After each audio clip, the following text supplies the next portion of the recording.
지금 대한민국은 인구 감소 문제로 심각한 위기에 직면해 있다고 하죠. 인구 감소 문제의 중심에는 결혼을 미룰 수밖에 없는 사회 문제도 있고요. 그리고 결혼했다고 해도 아이를 낳기를 주저하는, 그렇게 만드는 사회적인 문제도 있는 것 같습니다.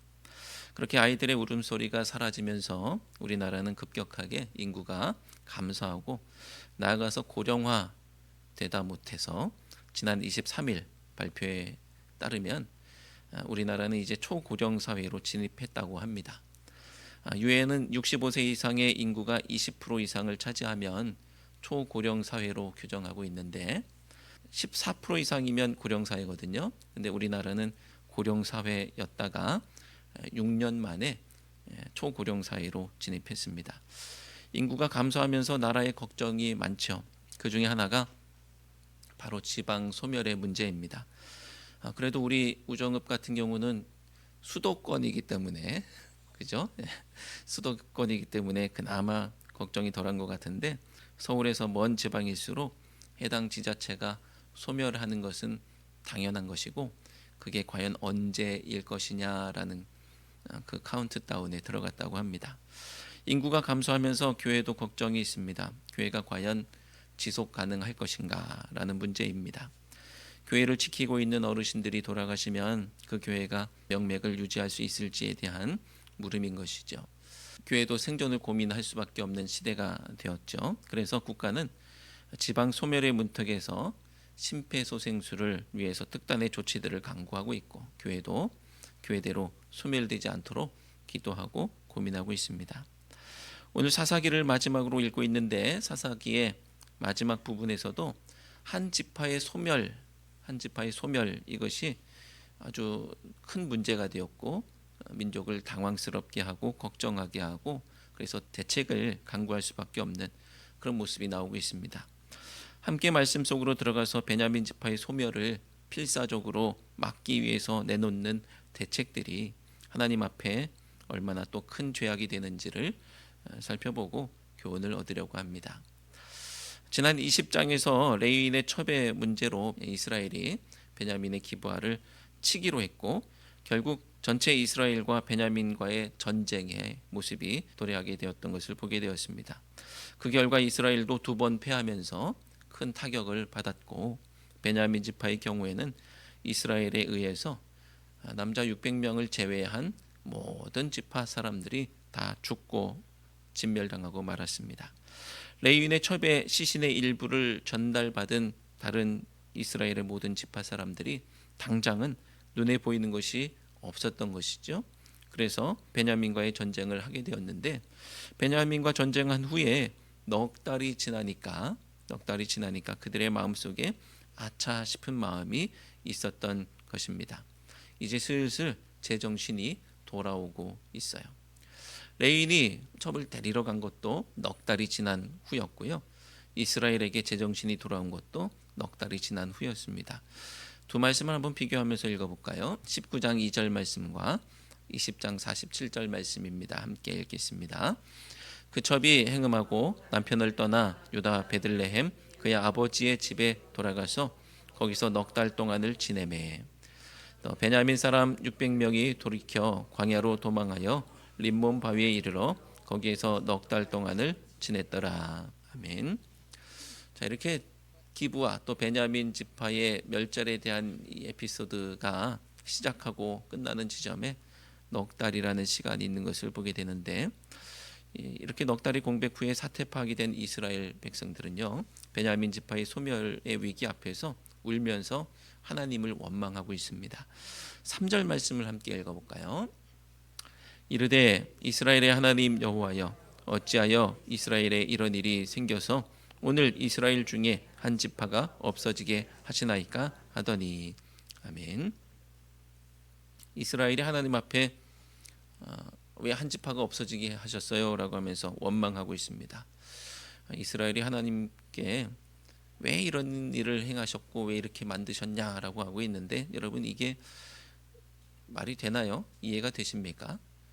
적반하장도 유분수다라는 것입니다.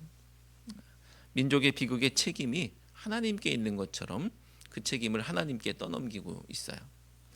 우리가 기억해야 할 것은 하나님은 베냐민을 멸절하라고 진멸하라고 하신 적이 없다는 것입니다. 이어지는 5절에는 이스라엘 백성들이 제단을 쌓고 하나님께 번제와 화목제를 드렸다고 하는데, 저렇게 하나님을 원망하고 또 하나님께 모든 책임을 떠넘기는 마음으로 하나님 앞에 나와서 예배 드린들 무슨 의미가 있겠는가, 무슨 소용이 있겠는가 싶죠. 이런 말이 있습니다. 잘 되면 내 탓, 안 되면 하나님 탓. 여러분 그렇게 살고 계시지 않습니까? 잘 되면 내 탓, 안 되면 하나님 탓. 이걸 반대로 뒤집어야 할 줄로 믿습니다. 잘 되면 하나님께 영광, 안 되면 나를 돌아보며 성찰. 잘 되면 하나님께 영광, 안 되면 나를 돌아보며 성찰.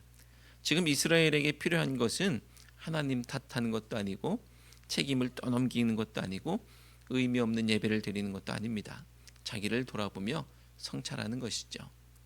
그들이 성찰할 수 있었다면 그들은 오늘 펼쳐질 잘못을 또 저지르고 반복해서 범죄하는 우를 범하지 않았을 거예요. 사랑하는 성도 여러분, 우리 모든 것은 하나님으로부터 말미암는다라는 신앙 고백 아주 귀하고 좋은 것이지만 내가 책임져야 할 것을 회피하고 하나님께 떠넘겨서는 안 되겠습니다. 나의 잘못은 내 책임이에요. 하나님으로 인해서 그나마 나 같은 죄인도 그나마 하나님의 은혜로 이 정도 사람 구실하면서 살고 있는 거예요. 우리를 붙드시고 인도하시는 하나님의 은혜로 우리는 그나마 이렇게 살아가고 있다는 사실을 기억하시기 바랍니다. 우리의 삶이 나는 잘났고 나는 잘못이 없다라는 무책임한 것이 아니라 존귀, 영광과 찬송은 하나님 받으시고 멸시천대 십자가는 내가 지는 찬송과 감사의 삶, 또 참회와 성찰의 삶이 되기를 주님의 이름으로 축원합니다. 이스라엘은 베냐민 멸절만은 막아보겠다라면서 뒤늦은 후회와 함께 대책을 강구하고 있습니다. 그런데 이 대책의 중심에 두 가지 맹세가 있는 것을 보게 됩니다. 두 가지 맹세. 하나의 맹세는 그들을 당황스럽게 하고 또 다른 하나는 그나마 숨통을 트이게 했던 그 맹세 두 가지가 있는데요. 첫 번째 맹세는 그들이 그들의 딸을 베냐민에게 주지 않겠다라고 맹세한 거예요. 7절 말씀을 읽어볼까요? 그 남은 자들에게 우리가 어떻게 하면 아내를 얻게 하리요? 우리가 전에 여호와로 맹세하여 우리의 딸을 그들의 아내로 주지 아니하리라 하였도다. 아멘. 이 말씀 속에 그들의 고민 그리고 그들의 답답한 심정이 담겨 있죠. 딸을 주지 않겠다라는 맹세는 21장에서 몇 차례 나오고 있는데요. 1절에서도 이미 그렇게 맹세한 적이 있다는 점을 상기시키면서 이것이 앞으로 큰 문제가 될 거다라는 것을 21장의 첫머리에 알려주면서 시작하고 있습니다. 이스라엘은 지금 딜레마에 빠져 있는 것이죠. 베냐민을 멸절시키면 안 되고 그들을 다시 살려내야 되는데 근데 그들의 딸을 그들에게 자기들의 딸을 그들에게 주지 않겠다고 맹세한 거예요. 그러니까 이 딜레마 속에서 난감한 것입니다. 우리는 이렇게 섣부른 맹세를 할 때가 있고 기분에 휩쓸려서 다짐할 때가 있습니다. 하지만 그것이 나중에 우리의 올무가 되어서 우리를 난감하게 한다는 사실을 기억해야 되겠죠. 함부로 맹세해서는 안 될 것입니다. 하지만 오늘 말씀은 함부로 맹세하면 안 된다라는 교훈을 넘어서는 그런 것이죠. 그들의 맹세가 도대체 무엇을 근거한 맹세이고 그리고 무엇을 위한 맹세냐라는 것입니다. 이스라엘에게 주어진 하나님의 말씀은 이방인들과 통혼하지 말라는 거였어요. 자, 하나님의 말씀은 이방인과 통혼하지 말아라라는 것인데 이스라엘의 맹세가 뭐였어요? 이방인에게 우리의 딸을 절대로 줄 수 없어 이게 아니고요. 동족인 베냐민에게 자기의 딸을 줄 수 없다라는 맹세를 하고 있는 거예요. 이게 뭔가 엉뚱한 것입니다. 우리 사사기 3장 5절 6절 말씀을 함께 읽겠습니다. 그러므로 이스라엘 자손은 가나안 족속과 헷 족속과 아모리 족속과 브리스 족속과 휘 족속과 여부스 족속 가운데에 거주하면서 그들의 딸들을 맞아 아내로 삼으며 자기의 딸들을 그들의 아들들에게 주시고 또 그들의 신들을 섬겼더라. 아멘. 자, 그들의 맹세도 잘못됐을 뿐 아니라 말씀을 보면 그들은 쫓아내고 진멸시켜야 했던 가나안의 이방 족속들과 오히려 통혼하고 있었다는 것을 익히 확인한 바가 있습니다. 사사기는 그것을 고발하고 있는 것이죠. 그런데 잘 생각해 보면 하나님의 말씀이 주어졌음에도 불구하고 이스라엘은요, 이방인들과는 아주 열심히 통혼을 했죠. 이미 그들은 하나님의 말씀이 있음에도 불구하고 그거하고는 관계없이 개의치 않고 이방인들과 열심히 결혼했단 말이에요. 그런데 지금은 말씀이 아니고요, 자기들의 맹세 때문에 자기들의 맹세가 걸림이 되어서 동족 베냐민에게 딸들을 줄 수 없다는 거예요. 이게 뭐 한참 이상해지고 있습니다. 여러분, 말씀이 먼저입니까? 아니면 나의 맹세가 먼저입니까? 당연히 말씀이 먼저입니다. 그런데도 말씀보다 맹세를 우선시하는 태도는 그들 나름대로는 신앙적인 것처럼 보일지도 모르겠어요. 내가 이런 맹세를 했으니까 하나님 앞에 이 맹세를 지키리라. 신앙적인 것처럼 보일지 모르지만 사실은 전혀 신앙적이지 않습니다. 말씀을 어기면서까지 신앙적이 되겠다고 하는 그런 맹세, 말이 안 되는 것이죠. 예수님 당시에 제자들이 손을 안 씻고 먹었던 모양이에요. 그런데 그것을 보고서 지켜보던 바리새인과 서기관들이 예수님에게 따집니다.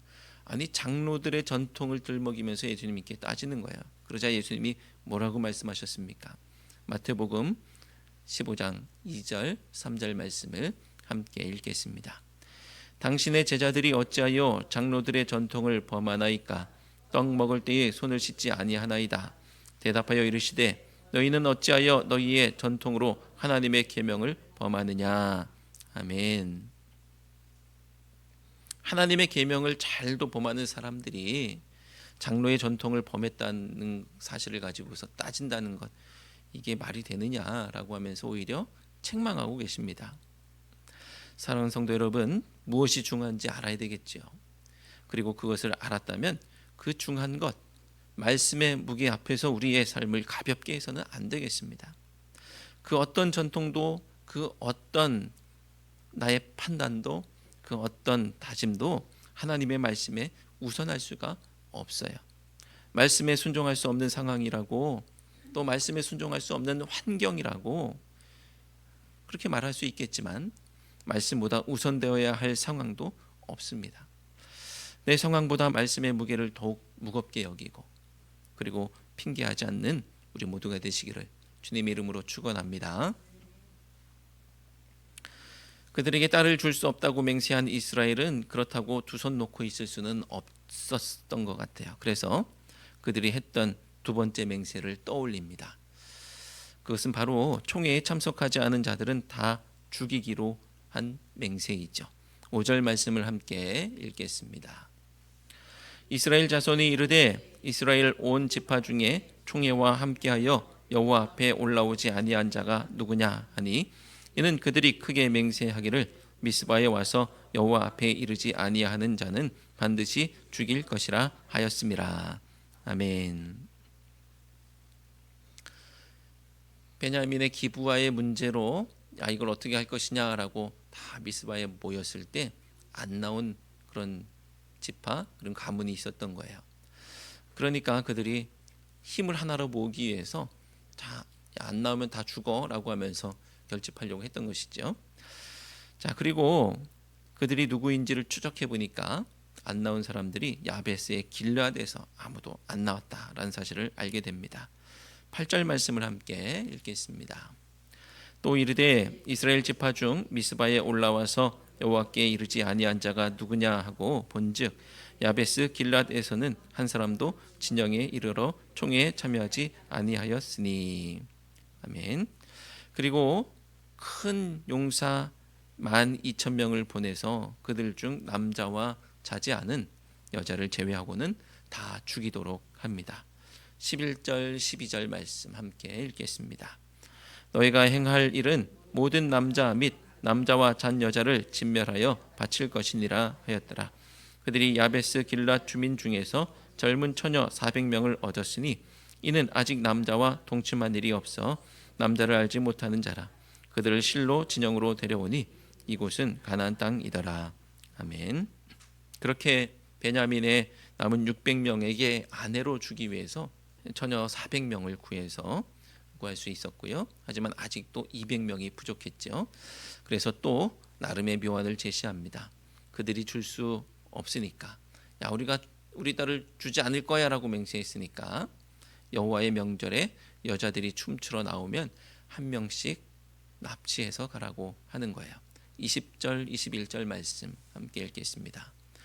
베냐민 자손에게 명령하여 이르되 가서 포도원에 숨어 보다가 실로의 여자들이 춤을 추러 나오거든 너희는 포도원에서 나와서 실로의 딸 중에서 각각 하나를 붙들어 가지고 자기의 아내로 삼아 베냐민 땅으로 돌아가라. 아멘. 여러분 어떻습니까? 이스라엘이 내놓은 묘안이 그럴싸합니까? 그들이 딜레마에 빠져서 이거 어떻게 하냐라고 하다가 내놓은 묘안이 한 가문을 멸절시키고 거기에서 400명의 여인을 데리고 오고 그리고 200명은 납치해서 데리고 가라고 하는 이 묘안이 제가 볼 땐 그럴싸해 보지 않는데요. 눈이 뒤집혀서 동족을 멸절 직전까지 몰아넣고 엉뚱한 다짐과 또 어설픈 판단으로 그들은 또 다른 죄악의 길을 걸어가고 있는 것이죠. 길랏 야베스 동족입니다. 그들을 진멸시키고 여인들을 사냥하듯 잡아가게 했어요. 기브아 사람들이 레위인의 첩을 향해서 했던 일을 분개했던 이스라엘이 어떻게 레위인 첩을 이렇게 겁탈하고 능력을 주느냐라는 그런 것에 분개했었던 이스라엘이 지금 베냐민 기브아와 똑같은 일을 하라고 하고 있어요. 그리고 베냐민의 멸절 앞에서 너무 슬퍼하고 당혹해하던 그들이 길랏 야베스 길랏의 멸절 앞에서는 또 똑같이 그 멸절의 길을 선택하고 있는 것을 보게 됩니다. 이스라엘에서 악을 제하겠다면서 일어섰던 그들이 이스라엘에 더 큰 악을 심고 있고 더 큰 눈물과 울부짖음을 초래하고 있습니다. 그렇다면 베냐민이 진멸당해야 했던 것처럼 이스라엘도 당연히 진멸의 운명을 피할 수가 없는 것이 자명하죠. 사랑하는 성도 여러분, 사사기는 다음과 같은 말씀으로 끝나고 있습니다. 25절 말씀을 함께 읽겠습니다. 그때에 이스라엘의 왕이 없으므로 사람이 각기 자기의 소견에 옳은 대로 행하였더라. 아멘. 이스라엘이 하나님을 왕으로 모시지 않았기 때문에 그들은 말씀대로 살지 않았고 맹세한 대로 감정대로 그렇게 살았습니다. 사사기를 통해서 이스라엘의 죄악을 고발하려고 했던 말, 이스라엘이 말씀 안에 거하지 못하고 죄악 가운데 거했다는 것이죠. 이제 우리의 다짐과 결단은 분명합니다. 하나님 안에 거하고 하나님이 나의 왕이심을 고백하고 말씀 안에 거하고 주님의 뜻을 치열하게 이루며 살아야 하겠습니다. 그럴 때 하나님이 왕이신 백성이 누리는 하나님 나라의 평안이 우리에게 임할 줄로 믿습니다. 기도하겠습니다.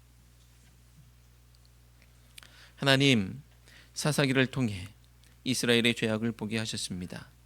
이제 남의 죄악을 보는데 그치는 것이 아니라 저희의 죄악도 보게 하옵소서. 이스라엘이 회개하지 못했을 때 파멸의 길을 걸었던 것을 보았사오니 저희는 참회와 성찰의 삶을 살게 하시고 하나님의 통치, 천국을 누리며 살게 하옵소서. 예수 그리스도의 이름으로 기도드리옵나이다. 아멘.